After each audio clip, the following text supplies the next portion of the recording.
Hey, good morning. Yes, it is. It is Sunday, the 25th of August. September is knocking at our doors, huh? All right.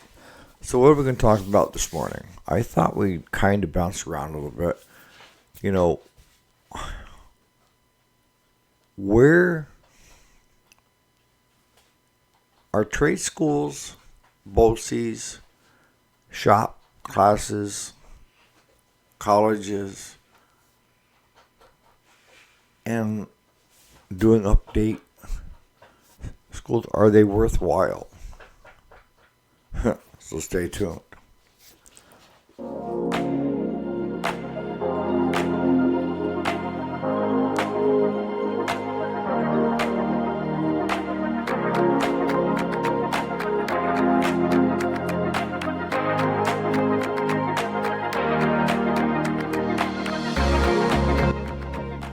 All right, welcome back to the channel. My name is Eric, and this is just a educational type thing. And I get asked this a lot.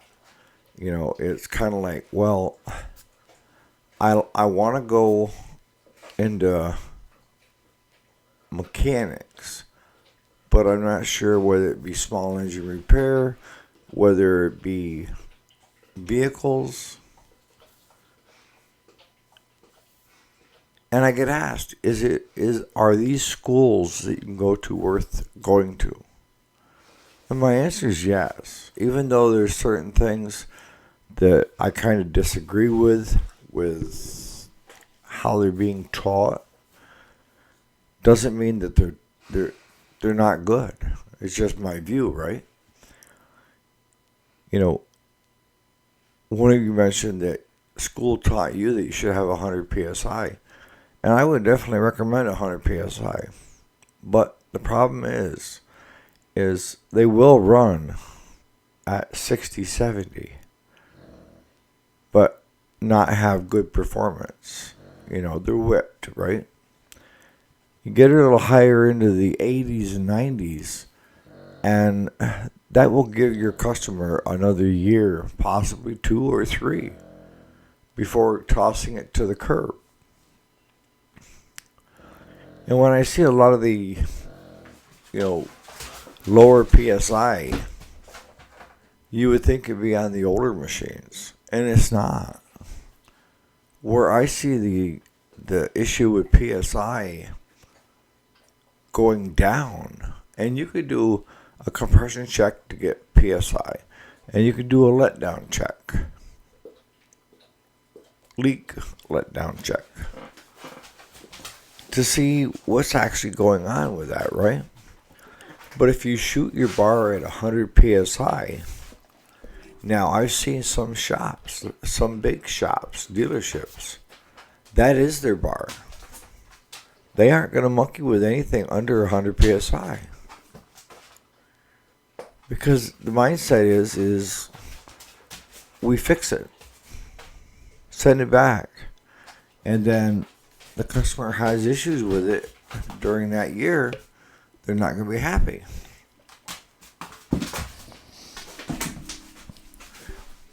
But probably that customer that's not going to be happy is not going to be happy with no matter what you do. And you didn't take the time to explain what's going on. If I have anything under 100 psi, I'm telling the customer.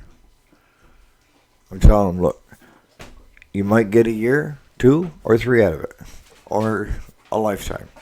All I know is that it's down below where recommended, and it will still run. It will still weed eat, or the chainsaw will still cut.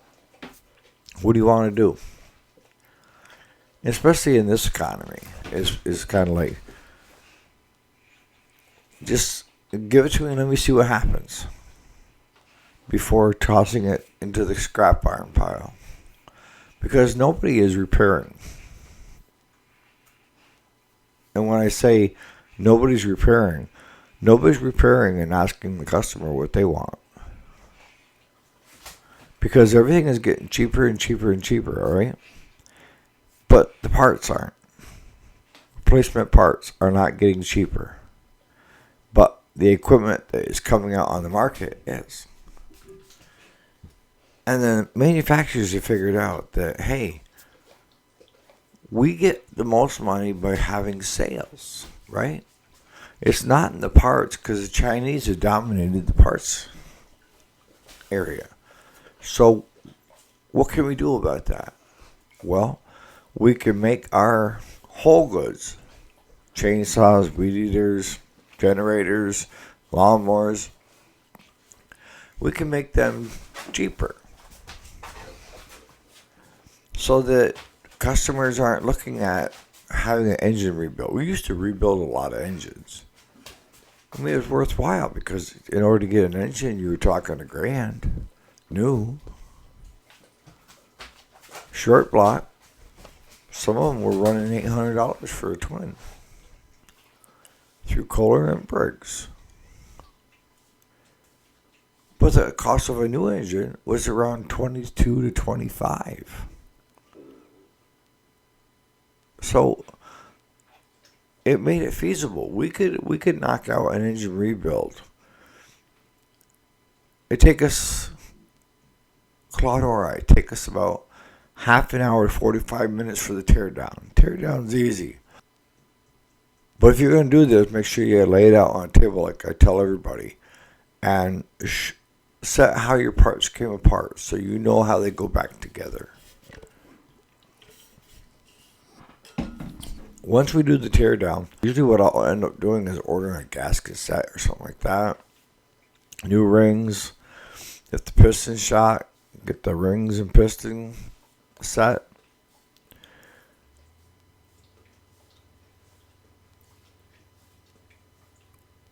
And in the gaskets, you have all your head gaskets, base gaskets, all your gaskets are in it. And they run right around $100 if you go for the OEMs. But that brings me back to, are these trade schools good? Are these BOCES good? Are going to college for small engine or automotive technology, is that good? Absolutely. Why the hell not? If this is the area that you want to be in and you have the opportunity to go, why not? Because I think what makes a good mechanic is one that's well-rounded, all right? And you become well-rounded with the more input that you get. See, people say, well, you could be told wrong input. Well, even wrong input has its place, right? But sometimes the input is right on both sides. One's saying, 80 to 90, and the schools are saying 100. They're both right. We love it above 100.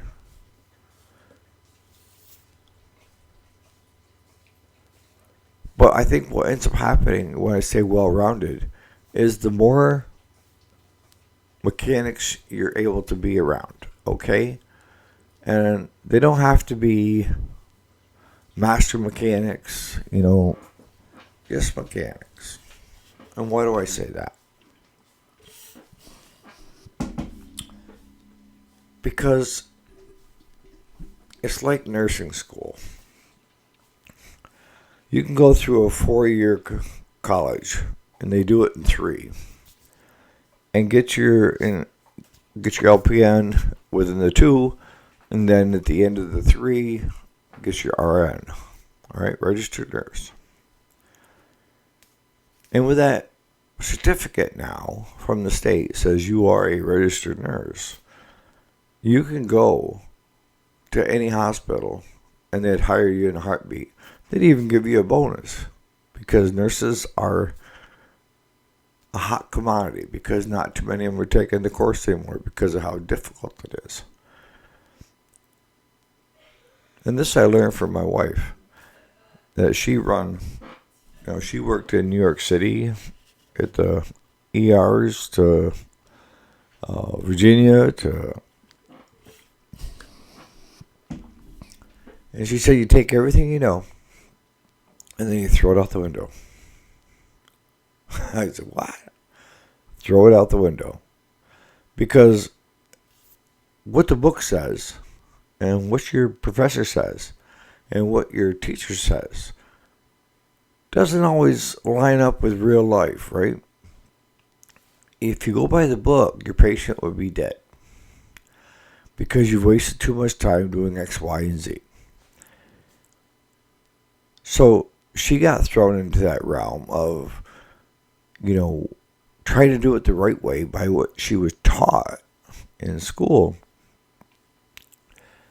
And it wasn't working. And she had a couple of the older nurses tell her, you need to figure out your own way and do it like we do it. Hands on. This is what you learn.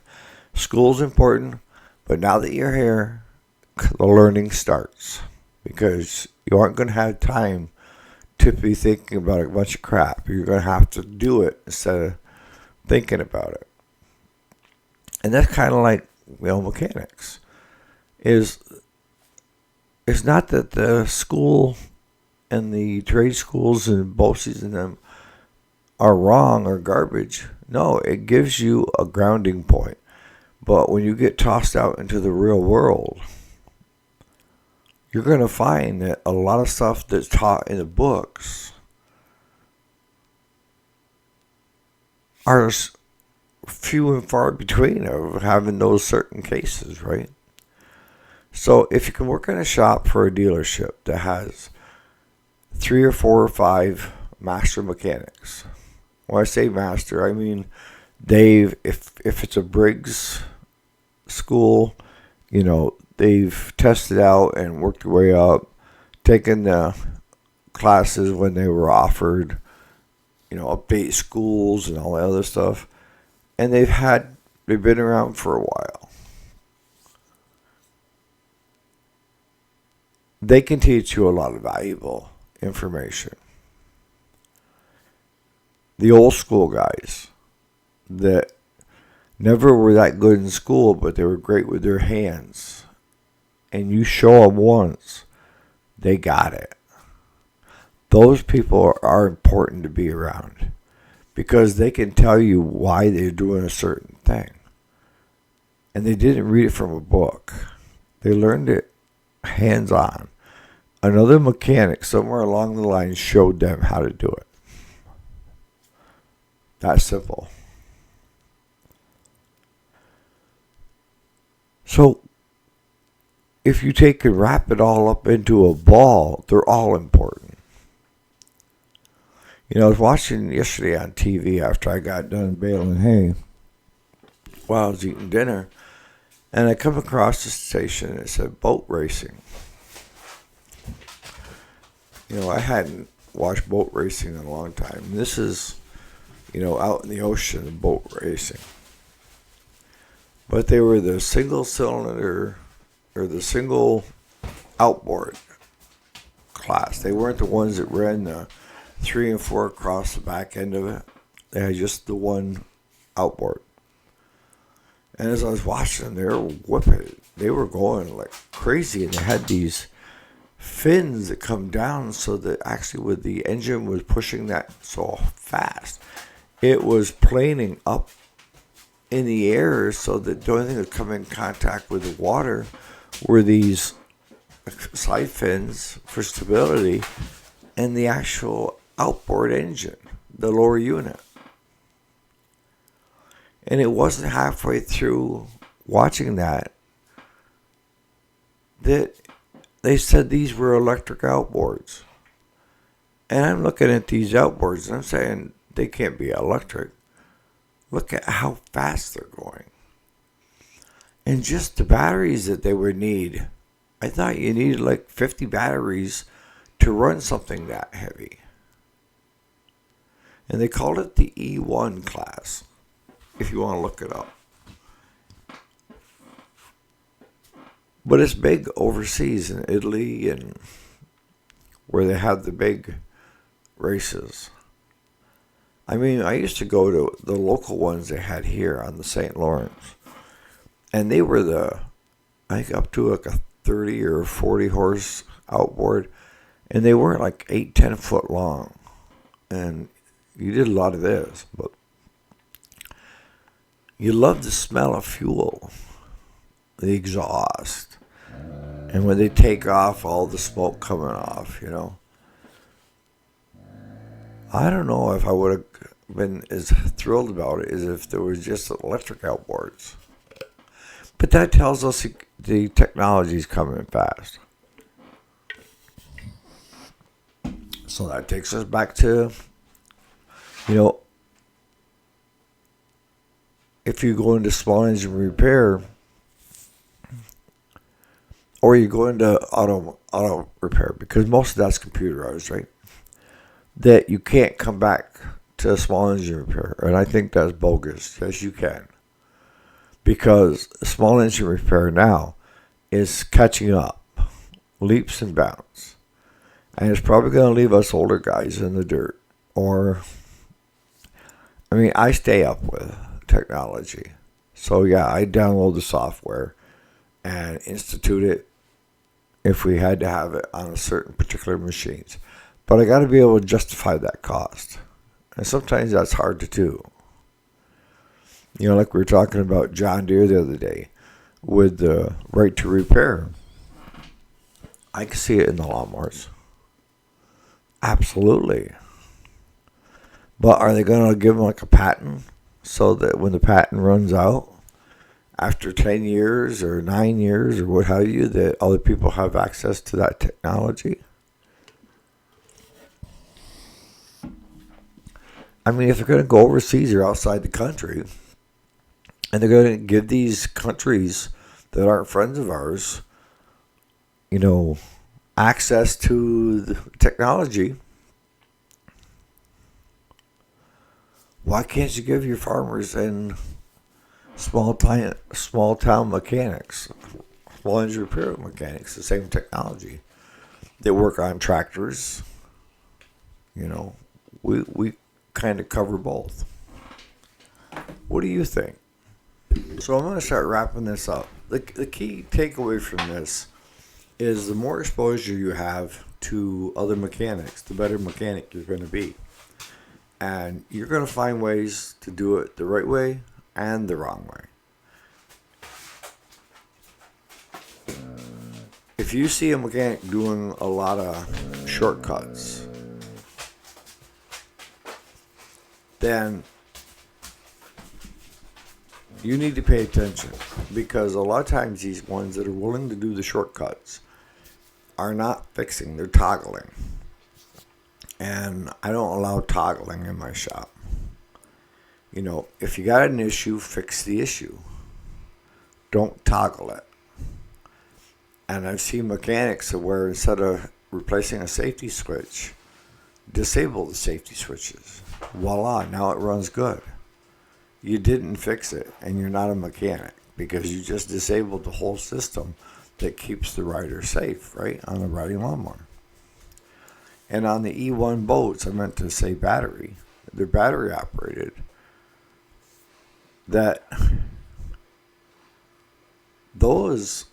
technology is there. It may not be affordable to people like you and I yet, but it's there. So I know the military is using it. If you have these big boat companies using it. But I think the more exposure you get, the better you can hone your skills. And then develop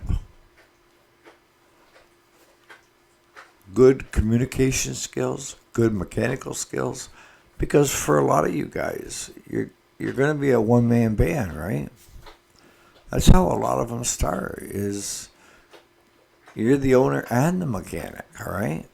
So you've developed where you had to wear so many different hats, and that's customer service to billing and the bigger dealerships have got one person for each category, where in the smaller shops, you're doing it all.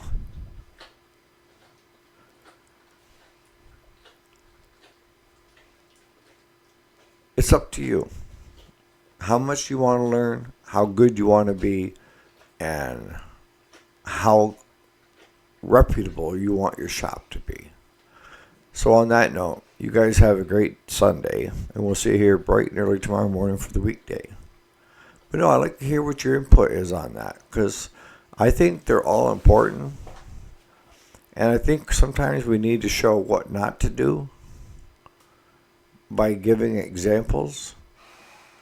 And I'll be honest with you, YouTube is one of the best learning channels that there is. But there's also misinformation out there. And you have to weed through it. If you see somebody that's toggling or doing shortcuts, see what the outcome is. They aren't going to tell you what the outcome is. But how does it roll out of the shop? Are the safety features still in place? Because one of the big things that I have to deal with on a daily basis is liability. We have a $5 million rider just for liability. And that's so if somebody gets hurt on a piece of equipment that we've worked on. If it's missing a guard over the blades for the chute, you're darn tootin'. It's going to get a new guard and chute, right? Because I can't leave that exposed. The shields over the pulleys. I've had customers ask, just leave them off because they're a pain in the ass to try to clean around. Well, there's a purpose for them being there, and that's so you don't just put your foot down there or your hand and get caught and mangled up in the belt and pulley. And good chances are somebody has done that. You're sitting there saying, well, this is common sense. I understand. But some people that go out and buy riding lawnmowers, chainsaws, and the likes should never have access to any of them, because they're an accident waiting to happen, and these manufacturers know that, so they're covering their tails too. Enjoy your Sunday. Today I'm putting up more baled hay. Yeehaw.